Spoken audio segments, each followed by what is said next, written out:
नमस्कार दोस्तों, पाथफाइंडर पर आप सभी का स्वागत है। दोस्तों, जापान में चल रहा है G7 समिट। इस G7 समिट में अगले हफ्ते जापान के प्राइम मिनिस्टर ने भारत सहित 7 और राष्ट्रों को न्योता दिया है। अभी जो इनवाइट है ये उन कंट्रीज को दिया गया है जो किसी ना किसी फॉर्म में चाइना और रशिया के साथ इकोनॉमिकली और पॉलिटिकली काफी कॉम्प्लेक्स टाइज रखती हैं। तो क्या उद्देश्य है कि ये रिच वर्ल्ड लीडर्स हैं, इन्होंने इन राष्ट्रों को, इन 8 देशों को एज अ गेस्ट बुलाया है G7 समिट में। क्या ये चाइना और रशिया पर दबाव डालने के लिए है? आइए जानते हैं आज के सेशन में। This is the news headline.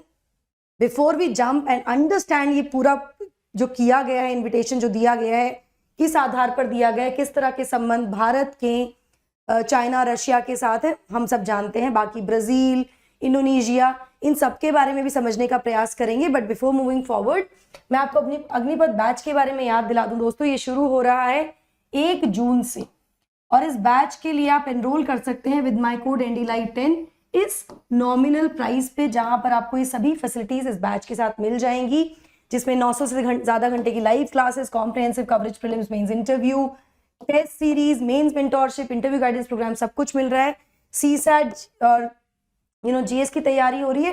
कोई भी डाउट कंफ्यूजन है तो डिस्क्रिप्शन बॉक्स में एक फॉर्म दिया हुआ है, उस फॉर्म को आप फिल कर सकते हैं। हमारी टीम आपको रीच आउट करेगी और आपकी क्वेरीज को रिजॉल्व किया जाएगा।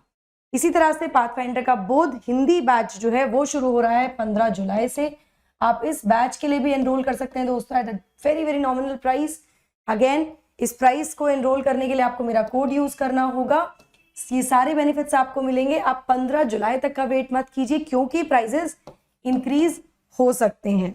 दोस्तों, एक कॉम्प्लेक्स और काफी रिस्की डिप्लोमेटिक गैमेट है, जिसका उद्देश्य है वर्ल्ड की सबसे ज्यादा जो प्रेसिंग चैलेंजेस हैं उसको एड्रेस करना, जिसके लिए इन 7 जो दुनिया की सबसे वेल्दी डेमोक्रेसीज हैं, G7 है, इसके समिट में इन 8 जो गेस्ट नेशंस हैं इनको बुलाया गया है। और प्राइम मिनिस्टर जो है जापान के फूमियो किशिदा, उन्होंने इनवाइट किया है south Korea, Australia, India, Brazil, Vietnam, Indonesia, Comoros और कुक आइलैंड्स को यहाँ पर इस समिट के लिए, जहां पर उनकी उम्मीद है कि जो ग्रुप ऑफ नेशंस है वो मदद करेगा, उनको सपोर्ट करेगा, उनके जो एफर्ट्स हैं चाइना के एग्रेशन को काउंटर करने के लिए उसमें, और साथ साथ रशिया यूक्रेन वॉर को लेकर भी। G7 नेशंस की अगर हम बात करें तो हम जानते हैं कि अधिकतर जो मेंबर्स हैं वो यूरोप से हैं। तो यहाँ पर रशिया यूक्रेन वॉर के लिए भी इन नेशंस का सपोर्ट, समर्थन की अपेक्षा की जा रही है।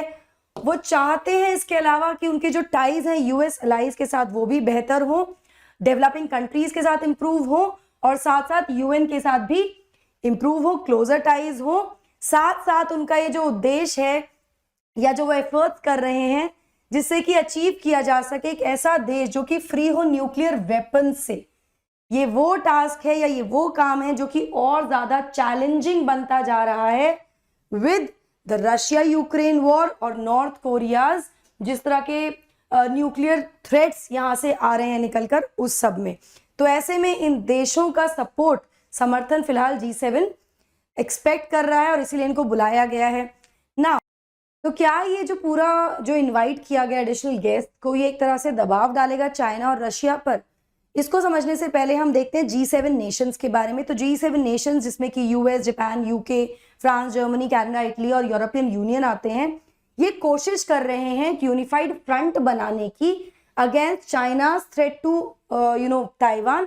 इसके साथ साथ रशिया का जो वॉर है या रशिया का जो अग्रेशन है टूवर्ड्स यहाँ पर यूक्रेन में। तो इन दोनों सिचुएशंस में the G7 nations are trying to be a unified front along with these 8 nations which are invited to the G7 summit this year। इस हफ्ते जो समिट में जाने वाले हैं सभी राष्ट्र, तो एक काफी हम ये कह सकते हैं कि स्ट्रॉन्ग होल्ड क्रिएट करने की कोशिश की जा रही है against China and Russia here.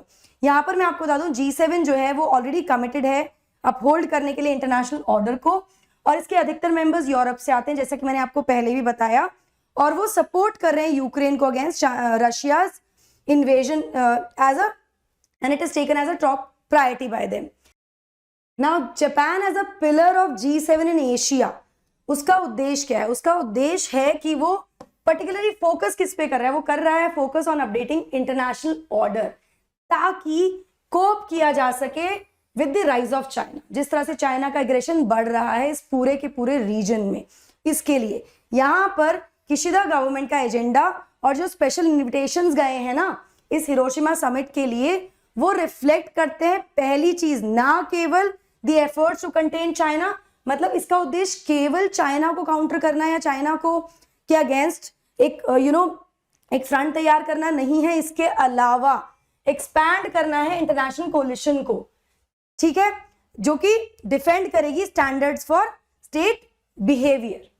Alright, इसके साथ साथ जो ये 8 गेस्ट नेशंस हैं इनका बहुत ही ज्यादा कॉम्प्लेक्स पॉलिटिकल और इकोनॉमिक टाइज हैं चाइना और रशिया दोनों के साथ। तो एक एक करके कुछ कुछ राष्ट्रों के बारे में हम यहाँ पर बात करेंगे, specifically the most important ones, जैसे इंडिया हो गया, ब्राजील हो गया, इंडोनेशिया हो गया, इनके बारे में बात करते हैं। यहाँ पर इंडिया की अगर मैं बात करूँ तो इंडिया क्वाड ग्रुप का भी हिस्सा है, जो कि 4 इंडो पैसिफिक नेशंस हैं, जिसमें यूएस भी आता है, जापान भी आता है और ऑस्ट्रेलिया भी आता है। ना इसको चाइना ऑलरेडी अक्यूज कर चुका है as a group of representing an Asian NATO. ये एक्यूजेशन यहां से चाइना की तरफ से लग चुका है क्वाड पर ऑलरेडी। और रशिया यूक्रेन वॉर में अगर भारत के स्टैंड को लेकर बात करें तो इंडिया ने काफी बार सेवरल टाइम्स एब्सटेन किया है अपने आप को यूएन में रशिया के अगेंस्ट वोट करने से, ठीक है। तो यहां पर ये कॉम्प्लेक्स रिलेशन देखने को मिल रहा है। यहां पर दूसरी तरफ, ठीक है, एक तरफ तो हम एब्सटेन कर रहे हैं फ्रॉम वोटिंग, बट दूसरी तरफ भारत ये भी स्ट्रेस करता है कि there is a need for diplomacy to end this war. और इस सबके बीच में हमारे यहाँ पे एक बूस्ट भी देखने को मिला है when it comes to imports of Russian oil. तो काफी ज्यादा यहाँ पर महत्वपूर्ण संबंध बन जाते हैं भारत और रशिया। वहीं अगर हम ब्राजील की बात करें तो ब्राजील है ब्रिक्स ग्रुप का हिस्सा। ब्रिक्स ग्रुप है डेवलपिंग नेशंस, जिसमें चाइना, रशिया और इंडिया भी आते हैं अलॉन्ग विद साउथ अफ्रीका। ये तीनों कंट्रीज यहां पर आ गई हैं। नाउ ब्राजीलियन प्रेसिडेंट सिल्वा हाल ही में चाइना विजिट कर आए थे, और वो चाइना का जो विजिट था वो ऐसा माना जा रहा है वो बेसिकली था to strengthen ties with its biggest trade market. China जो है ब्राजील के लिए बिगेस्ट ट्रेड मार्केट है, तो वहां पर अपने संबंधों को, अपने टाइज को स्ट्रेंथन करने के लिए ब्राजीलियन प्रेसिडेंट भी हाल ही में चाइना गए हैं। ब्राजील को भी इनवाइट किया गया है इस हिरोशिमा समिट के लिए, जो G7 का समिट हो रहा है। साथ साथ इन्होंने इरिटेट किया है यूक्रेन को भी और कुछ वेस्ट कंट्रीज को भी अपनी पोजीशन को लेकर वॉर की, जिसमें रिसेंटली इन्होंने सजेस्ट किया कि जो यूक्रेन सीड कर रहा है क्रीमिया को, वो बेसिकली फॉर्ज कर रहा है पीस को, ठीक है, गुमराह कर रहा है एक तरह से कह सकते हैं। अगर जापान वियतनाम की कोटिंग की बात करें, वियतनाम को क्यों लाया जा रहा है, तो it is because Vietnam has territorial disputes with China, तो इसलिए इनको भी इनवाइट किया गया है। तो आप समझ रहे हैं कि यहाँ पर जो रिलेशनशिप्स हैं उनको बहुत ध्यान से देखते हुए, समझते हुए these countries are invited to this summit. एक बड़ा फ्रंट कह सकते हैं, एक बड़ा फ्रंटियर तैयार करने की कोशिश है against China's aggression and Russia Ukraine war. Kishida ने यह भी कहा है कि जो उनकी लिस्ट ऑफ गेस्ट्स है ना, गेस्ट नेशंस हैं, वो कहीं ना कहीं उनकी इंपॉर्टेंस है बिकॉज वो रिफ्लेक्ट करते हैं importance of this so called global south countries. Now ये ग्लोबल साउथ कंट्रीज क्या है, बहुत इंपॉर्टेंट टर्म है, इसको समझ लीजिएगा। ग्लोबल साउथ कंट्रीज ये टर्म इस्तेमाल की जाती है सभी डेवलपिंग कंट्रीज के लिए, एशिया, अफ्रीका और लैटिन अमेरिका में, ठीक है। तो कहीं ना कहीं इन्होंने कहा कि भाई रिफ्लेक्ट कर रही है ग्लोबल साउथ कंट्रीज की इंपॉर्टेंस को। ये जो 8 देश बुलाए गए हैं, ये इन्हीं ग्लोबल साउथ नेशंस को रिप्रेजेंट भी कह सकते हैं कि या दिखता भी है, उनकी इंपॉर्टेंस पता लगती है यहां से। तो G7 नेशंस की अगर हम बात करें तो it accounts for about 40% of the world economic activity, जो कि डिक्रीज है from an estimated 80% of the global gross domestic product in 1970s। आज के समय की अगर हम बात करें कंपेयर करके 1970s से।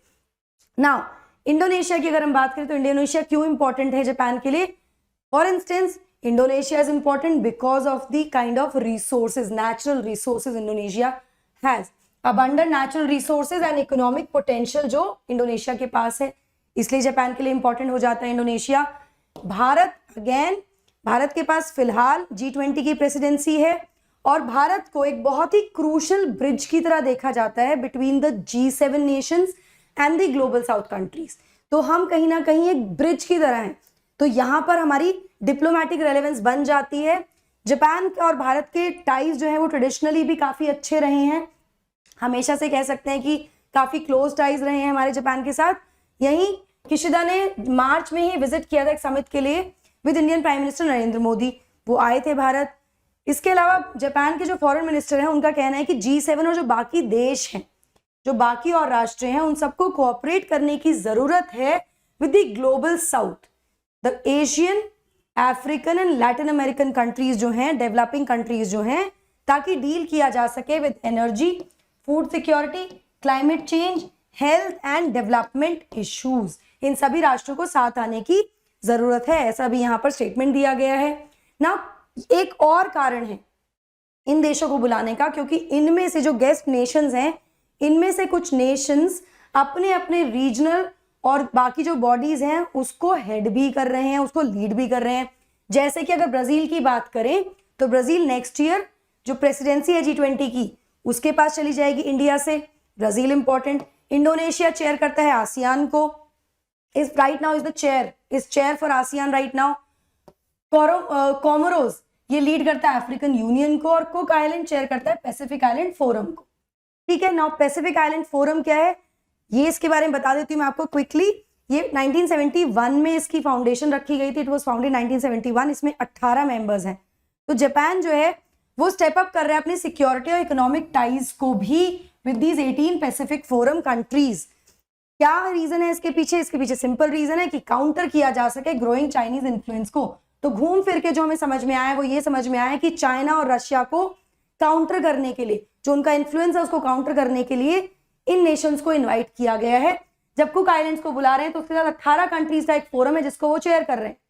ठीक है, तो ये कंट्रीज भी ऑटोमेटिकली सपोर्ट में आ जाएंगी और एक तरह से एक फ्रंट तैयार हो जाएगा अगेंस्ट चाइनीज इन्फ्लुएंस हियर। कौन कौन से देश हैं यहाँ पर? दीज आर दी 18 कंट्रीज जो कि पैसिफिक फोरम बनाती हैं। तो this is the main reason अगर हम कहें। नाउ हिरोशिमा को चूज किया गया है क्योंकि अगर हम जो पीएम है किशिदा इनकी बात करें तो वो हिरोशिमा से ही हैं। हिरोशिमा किस चीज के लिए फेमस है? Hiroshima and Nagasaki. World war 2 के समय यहाँ पर क्या हुआ था? एटम बॉम्ब गिरे थे। तो यहाँ पर इस जगह पर ये समिट करने के पीछे कारण ये है कि वो एक क्लियर ये चांस है उनको कि वो आउटलाइन कर सके अपनी डिटर्मिनेशन को, जब जो वो कर रहे हैं, जो जिस पर वो बात भी कर रहे हैं कि वो एक ऐसा न्यूक्लियर फ्री वर्ल्ड बनाना चाहते हैं जहां पर नॉर्थ कोरिया या रशिया के जो न्यूक्लियर थ्रेट्स हैं उनको भी काउंटर किया जा सके, एक न्यूक्लियर फ्री वर्ल्ड क्रिएट किया जा सके बेसिकली। इस वजह से हिरोशिमा को चूज किया गया यहाँ पर। उनका ये होम टाउन भी है, क्लियर मैसेज देने के लिए, ये आउटलाइन करने के लिए कि वो डिटरमाइन है to build a nuclear free world here. So this is why these 8 nations are called. अब यहाँ पर मैंने सारे देशों की बात नहीं की, लेकिन जो बहुत इंपॉर्टेंट नेशंस हैं उनके बारे में मैंने यहाँ पर डिस्कस डिटेल में किया है दोस्तों। आई होप आपको ये समझ आया हो। पाथफाइंडर का अग्निपथ जो प्रीलिम टेस्ट सीरीज है वो 15 जून से शुरू हो जाएगी। आप एनरोल कर सकते हैं इसमें। आपको कोड यूज करना है ND Live 10। इसके साथ साथ मेन टेस्ट सीरीज में भी आप एनरोल कर सकते हैं दोस्तों। डिस्क्रिप्शन बॉक्स में सारी डिटेल्स गिवन है। This is our team Pathfinder. Perspective से आप जुड़ सकते हैं जो सीरीज है UPSC टॉपर्स के द्वारा। QR कोड को स्कैन कर लीजिए। हमारे सभी चैनल्स को सब्सक्राइब कर सकते हैं आप। डिस्क्रिप्शन बॉक्स में लिंक भी गिवन है। इसके साथ साथ अगर आपको कोई भी डाउट, क्वेरी, कंफ्यूजन्स हैं तो एक फॉर्म दिया गया है डिस्क्रिप्शन बॉक्स में जिसको आप फिल करके रीच आउट कर सकते हैं हमें, और हम आपकी डाउट्स और क्वेरीज को रिजॉल्व करेंगे। That's it from my side. I hope you like the session. Don't forget to like, share and subscribe to the channel, and also hit the bell icon so that you get notifications about latest updates. Thank you so much. God bless. Take care.